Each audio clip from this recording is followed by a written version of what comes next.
Adding or changing thumbnails on YouTube videos is pretty easy and straightforward. You need to have a verified YouTube account first. Yes, if you don't have a verified account, you will not be able to use custom thumbnails for your video. If you don't have a verified account, go to YouTube verification page, follow the prompts to verify your account by reviewing a code via SMS or voice call. Once your account is verified, you can upload custom thumbnails.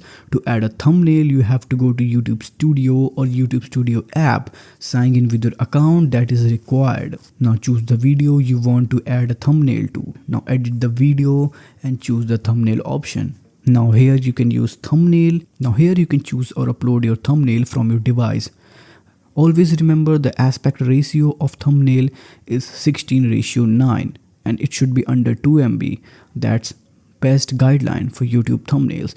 Now click on the save of the top right corner. This will apply your new thumbnail on your videos.